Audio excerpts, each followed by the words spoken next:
Testing, 1, 2, 3, 1, 2, 3. Hello. ASMR. Okay, hopefully the audio's okay.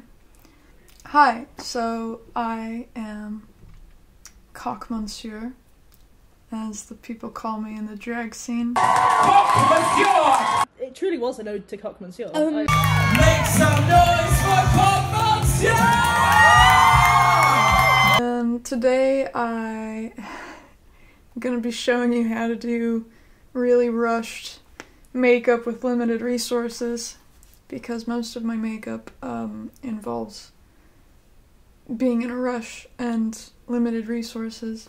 The main thing that I wanted to do with this video was I wanted to do a video where I looked back on all the drag acts that I've done over the years, because back in November it was my 3-year anniversary of doing drag. So I thought I would do like a fun video to celebrate, but I think, as we all know, during lockdown it's hard to keep track of time. So I kind of thought to myself, that would be a good idea. I should do that for November, and then December happened, and now it's January. It's a whole new year. So another reason is because I am a part of a drag show that might be coming up if I edit this in time. It might have already passed, but it's called Everywhere, and it's a tribute to Neil Gaiman. Neil Gaiman has been one of my favorite authors for a while now. Coraline was the first book I read of his, and for the drag act I'm going to be doing The Other Father. This is the most ambitious makeup I've probably ever attempted to do. Yeah, I'll just see how it goes. We'll all see how it goes. I'm using a few makeup tutorials for reference. There's one that's like a gouged out eye look, and there's one that's a Voldemort look, because I'm doing The Other Father from the books, and he's like bald and creepy and doesn't really have much of a nose, and he's just like blah. So I realized yesterday that the bald cap that I was thinking of using doesn't actually fit my head, so I'm just gonna use a wig cap and hope it doesn't look awful. I mean, he's supposed to look kind of sack-like, so I've been doing drag for over 3 years, I guess you could say now, although I've had quite a break this past year. So you can all see how even after 3 years, you don't have to be perfect. And I'm just gonna... I'm sure there's a lot of drag performers who are like, what is she doing? Does she not know how to wear a wig? And the correct... yes, I don't know. I don't know how to wear a wig. I usually just use my own hair, but it's grown out.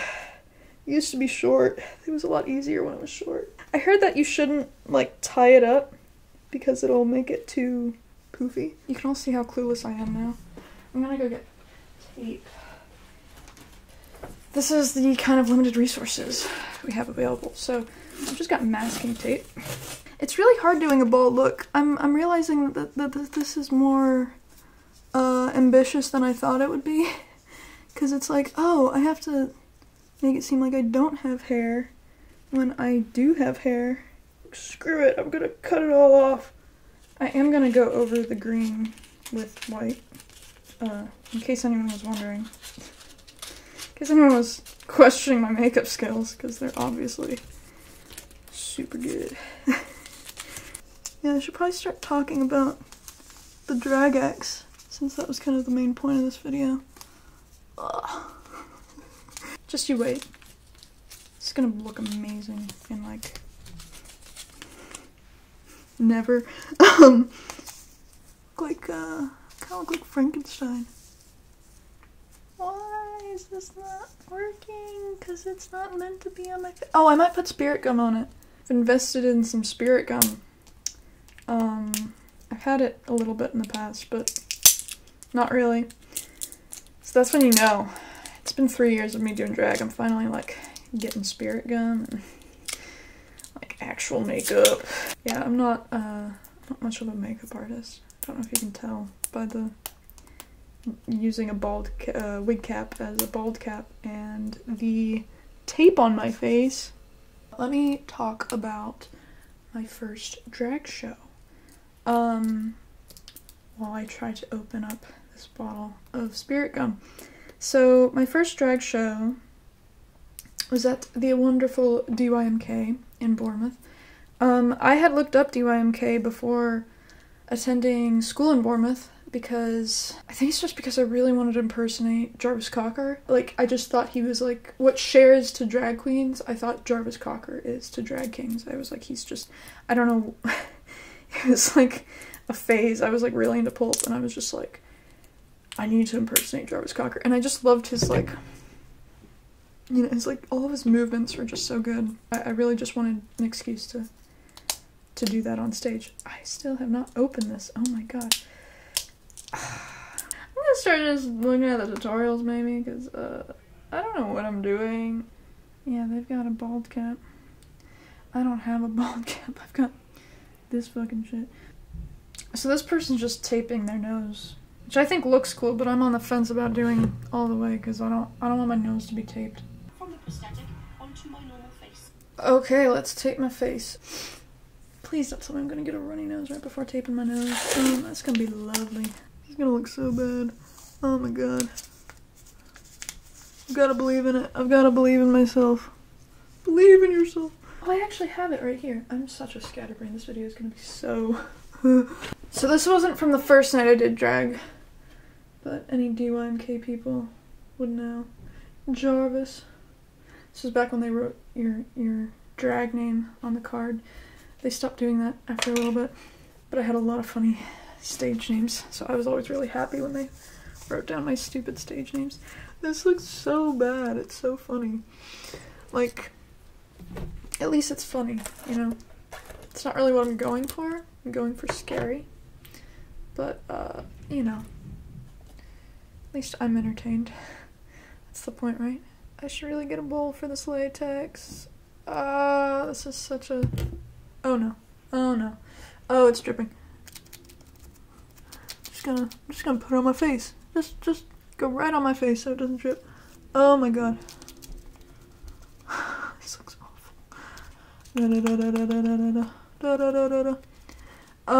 What was I talking about? So I went to DYMK back in 2017 of November, and I was doing some project for uni, and it was done early, like we finished it early, and I was just like not used to having nights out at that point.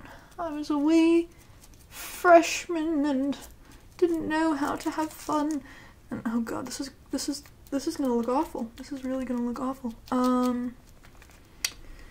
You know when you see makeup tutorials online and you're like, okay, yeah, I'm just gonna go and do whatever they do and it's gonna look great, and then you try it and you're like, this is just awful. I just look like I have tape on my face. Yeah, so I'm a bit shy at clubs and loud things and spaces and people. I'm just like, I don't know. So it was really good that I had Sam and Joe to invite me, because I didn't know what I was going to do that night, and then they were just like, do you want to come do MK?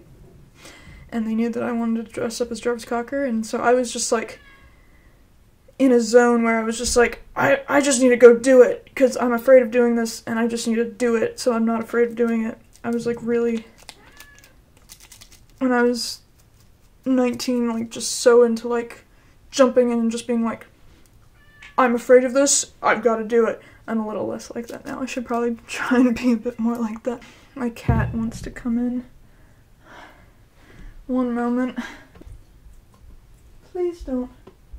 I have a very precarious setup right now, so what could go wrong? Let's just add 2 cats to the mix. It's okay. I love them. They're great. They're just getting high off of catnip. What was I talking about? But yeah, so I went to DYMK. Quickly, I was blonde at that point, and so I put on my little short brown wig, my little Jarvis Cocker wig, and I think I chose razzmatazz. And nobody really, if you're gonna like lip sync to a pulp song, it's kind of gotta be common people. I had this whole idea of being a Jarvis Cocker impersonator and coming up with new, like, names for every song, and I was, like, going to be a Jarvis Cocker impersonator, and, like, the first night I was Jarvis Lots O Cock, and I did razzmatazz, and people were, you know, they were very welcoming and supportive, but it's not really a song you do at a club, you know? Oh god, this is awful. And then I got some drinks with friends. It was like the first time I did Jaeger bombs, and I was super anxious because I was like really tired, but also really like energized at the same time. And I remember like walking home because this was back when lip sync Fridays were lip sync Thursdays, so I had university the next morning. And so I was like walking back home, and I was just like, you know, I hadn't ever gone out to a bar, and I was just like, oh my god, what if I pass out drunk, you know, after like one Jaeger bomb, so that was kind of funny. So yeah, so then the next month, I was like, I'm gonna do common people, and people are really gonna enjoy it, and they did. They were like, common people, and I went under Jarvis Cockblocker, which you can hear in the video. It's like my proudest moment was having Crystal Lubricant say, "Give it up for Jarvis Cockblocker!" Make a noise for Jarvis Cockblocker! But there wasn't really much else to do as a Jarvis Cocker impersonator, except little like, I'm Jarvis Cocker. And I was still very shy at this point, so I wasn't really going all out. I still need to kind of figure out how to go all out, you know? There's like this awkward little jump, like, I was like trying to look really cool, but I can't do much makeup and I can't dance, so drag is kind of a funny thing to get into for me. But it is definitely one of the funnest things that I've done. Yeah, there was this one woman in the front who was like so into common people, and she was like my lifeline. Like I was just like performing to her because I just felt so awkward, and she was just like knew all of the words, like she probably should have been performing. I look like such a dumbass right now. Just got a bunch of masking tape and latex. It's art. It's art.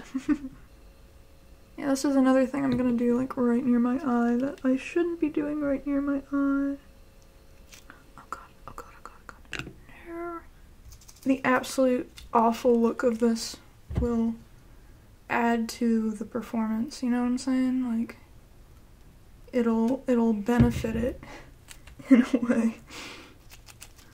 This is the kind of pep talk I give before pretty much every drag act. It's just like, so this looks awful, and I'm just gonna hope that this ends up being okay. And it usually does. It usually is okay. Oh my god, oh my god, oh my god, oh my god, oh my god. So we're just gonna try to not fuck this up. And that's not happening. Wow, this is really gross. Oh, for fuck's sake. This is just, oh god. Ugh. Yeah, this is like kind of a safety hazard, I think. This whole thing is a safety hazard. Drag is a safety hazard. Yeah, don't do what I'm doing at all. This isn't a makeup tutorial. This is just like watch me fail at makeup. It's not meant to be educational in any way. So then, because I had blonde hair at the time, so I decided to do Iggy Pop under the name Iggy Cock. I kind of wish that I went a bit crazier with Iggy Pop, but I still found it to be fun. It was like, I bought a t-shirt that was like a naked ab t-shirt, muscle man t-shirt, and I really liked that. I thought that was a good prop. And yeah, my friend Erin helped me with my makeup a bit, and we like just did it at the bar. And the song of Lust for Life that I did, that I'd been practicing to, was shorter than the Lust for Life that was on Spotify, which was a good lesson to learn. Always practice the version that's like on Spotify or the version you're gonna give them, because there was a full minute of like no lip syncing, and that was a very awkward minute to just be up there. It had rained on the way there, so I had ended up bringing my cool light up umbrella, and I ended up just twirling that around for a bit because I didn't know what else to do. I was just like, yeah, I'll just twirl my umbrella and hope that people don't realize that I don't know what I'm doing. Later on, I actually met somebody who was the photographer for that night. He was like, oh yeah, you went to DYMK, and I was like, yeah, did you, what is this? And he's like, oh yeah, I saw you, and I was taking photos, you were the one with the umbrella, right? And I was like, oh my god, he saw me in my stupid Iggy Pop twirls an umbrella act, oh no. And also that was like one of the few times where I got recognized, you know, like that was a weird moment, because whenever I leave the stage, I just kind of act like I don't exist, nobody saw that, nobody knows that I did that, you know. It's kind of like a weird coping mechanism to just be like, yeah, no, nobody really was paying attention, everybody was too drunk to pay attention, you know. It's like, I don't know, I just get really awkward about people knowing that I was on stage and stuff. But people at DMK were always super nice and would come up and say such sweet things, and then I'd be like, oh, thank you, you know, and just be like really awkward and not know how to interact with people. That's my brand, not knowing how to interact with people, just doing a lot of really crude, weird stuff on stage and then leaving before anyone can recognize me. That's what I do. Yeah, that was like the first night where I felt like, yeah, I'm really like, because I just went for it when I was on stage. I wanted to go for it more, but it was like my third time going. It's just had to be Iggy Pop, you know, and I think that was when I started realizing, like, when I'm just on stage, I just have to, like, do something, be entertaining, you know. It's a really valuable lesson that I've learned from drag, is just to kind of put stage fright and fear aside and just be focused on, like, I just need to put on a good act and put on a good show. Paint my face super white. Should probably paint my ears too. Delicious. It's like ASMR right in my ear. Oh yeah. Yeah, this is gonna look a lot like Voldemort up until pretty much when I put the button eyes on, because I'm literally looking at a Voldemort makeup tutorial, because in the book it says the other father doesn't really have a nose, he kind of just has like a clay-like thing, so I wanted to accentuate that. Gonna have a lot of acne, but I don't care, gonna shove more latex on my face, more face paint, do. Oh yeah, Jareth the Cock Goblin. That was super fun. That was another one where I didn't really know what I was doing. I had the umbrella again. The shoot that I did with the guy who had recognized me, I borrowed one of the designer's, like, tops for it. So that was kind of cool. I was like, yeah, I'm, like, having people help me out with my drag, kind of. Yeah, it was just really fun. And I did the makeup for it. I wasn't really confident that I would be able to do the makeup, but I was able to do, like, the eyebrow swoosh thing, and I just teased the crap out of my hair, and yeah, it was just really fun. And I got like this cheap baby doll, and I just was like tossing it around the audience, and I was like playing catch with my friends with the baby doll. I was starting to invite more of my friends, and it was kind of like, oh, I've done this drag thing quite a bit, and I don't know, people, like my friends were starting to say like, I was a drag king. I was like, am I a drag king? I just like impersonating guys. Which is, you know, yeah, I just didn't think of myself as a drag king for a really long time. And I didn't even have a drag name until a year into it or something. I didn't really do much makeup, because I was like, I'm impersonating men, so like, I don't need makeup. Men don't wear makeup.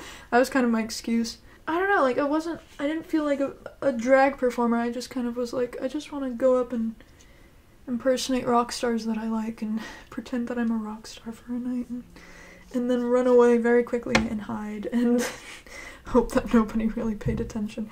I don't know, I kind of just enjoyed the thought of like, oh, I'm a drag king. I'm like a drag performer. This is kind of cool. So I started owning it a bit more later.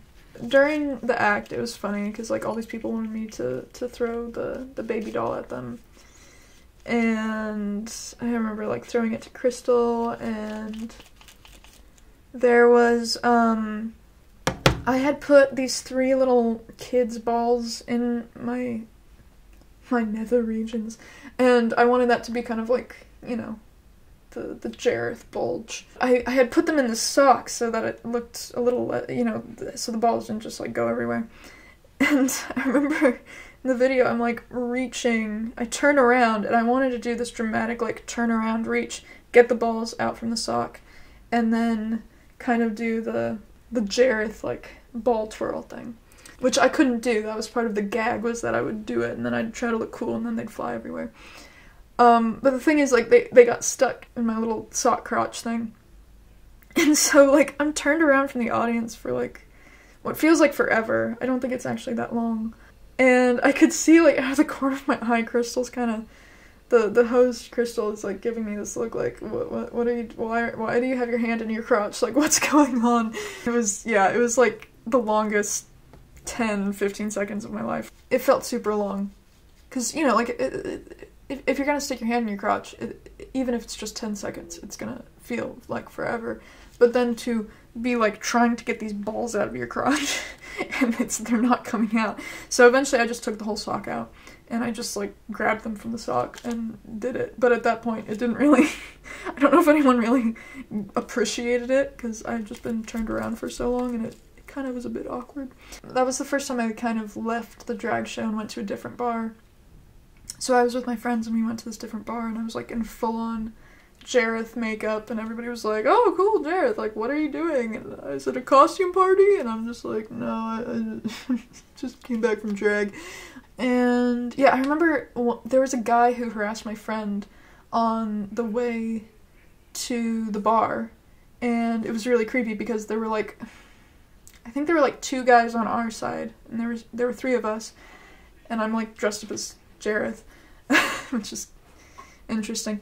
And then, but the thing is, there were guys on the other side of the street, and it was kind of a dark, it was from DYMK to 60 Million, if you're born with local, so it was like this kind of dark street. Nothing bad happened, but, I mean, besides them saying gross stuff. And my friend was like, "If you say that to me again, I'm gonna, like, punch you." And like my first instinct was to like hit him with the umbrella, but then I realized like, oh, I probably shouldn't be starting fights. I'm like on a student visa. I don't know if I like, it's just gonna go on my criminal record. Like, I was like really close to hitting him with the umbrella, but my friend was like, "I'm gonna hit you," and then I kind of like went into protective mode, and I did my classic, "I'm just gonna like put my arms around you and just like, let's just walk away." And then the guys on the other side of the street started shouting, like they knew the other guys, so then that was when I was just like, we're just walking, we're getting out of here, because we were pretty close to 60 Million at that point.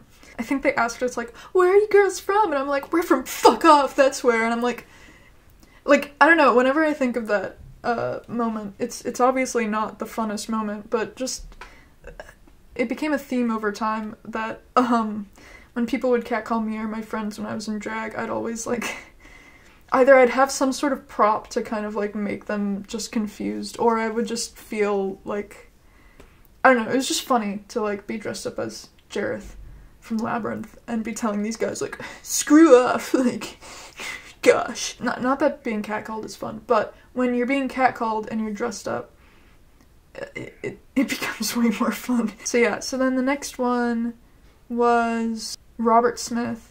And the name I chose for that night was Robert McCockyface Smith, because I didn't know how to put the cock into Robert Smith without it just sounding a bit weird. So I just decided I'll just give him a middle name. And I did Friday I'm in Love. That was also like, a lot of my friends were there, and yeah, it's just a good night. And then we also went to another bar afterwards too. But like, I don't know, whenever we would leave DYMK, I would kind of just realize, like, we should have just stayed at DYMK, because all the other bars just, like, eh. But then DYMK would be so popular, and then I'd be like, oh, there's too many people, because I'm antisocial. I remember my friend brought her bike, so I remember, like, going to the other bar, and I was just biking as Robert Smith. That was pretty cool. So then, yeah, so we did it. So I did Robert McCockyface Smith. And then, summer break, went back home, came back, and then I did The Talking Dickhead with my friend Molly Wise. Keep that noise going, Talking Dickhead! That was really fun because I was able to, like, kind of try to be David Byrne a little bit and try to, like, get into the character. It felt like more of a cohesive piece, you know? And I got really into the dancing. I tried to be clever, and when he says, when I have nothing to say, my lips are sealed. And then I stopped lip syncing there.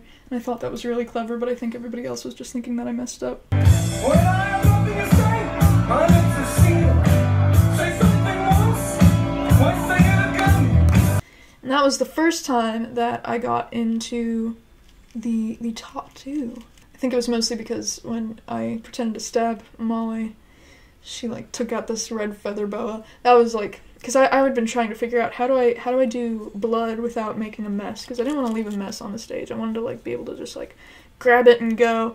And I was thinking of glitter, but I was like, is that gonna make enough of an impression? And then like a fake blood was a no-go. But yeah, so when Molly takes out the red feather boa, that was a really good moment.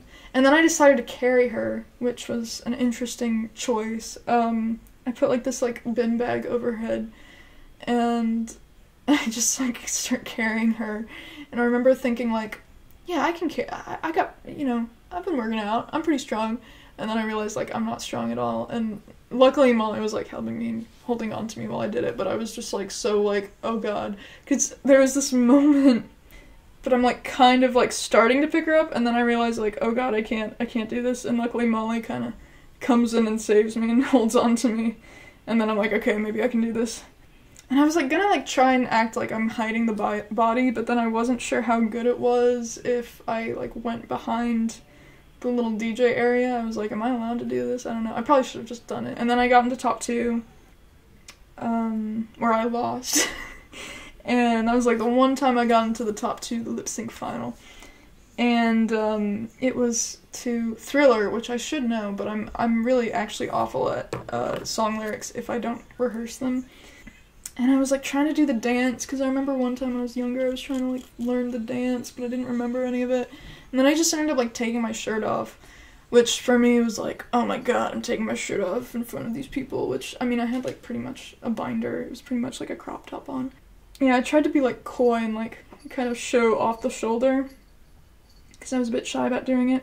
And then my friend Molly was like, take it off! And I was like, okay, I'll just take it off. But yeah, I really like the moment where I take Diva D's glove and pick up my little toy knife, and I pretend like I'm about to stab her. Like to the beat of Thriller. That was the one moment where I was like, that was pretty good. But yeah, the rest of it, I didn't know what I was doing. I was just like, Thriller.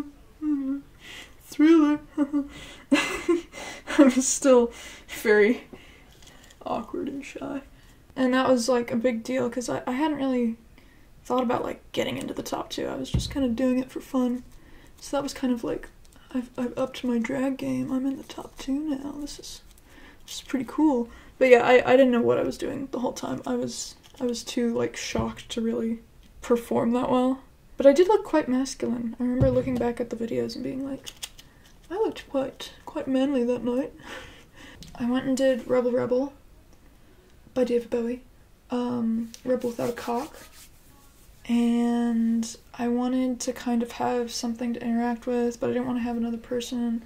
So I just got a blow-up doll, and I was like, perfect. Yeah, and then like I had a lot of props at this point. I was like, we like dancing and we look divine, and I had like a picture of Divine. And your hair's alright, and I had a wig, and I was just like throwing the blow-up doll around a lot. I don't really know why I had the blow-up doll. I just thought it would be funny. And then I kind of like unintentionally made James Dean into this kind of incel-y guy. I felt very bad for the blow-up doll at the end of the show, though. And there was, like, on the way there, oh god.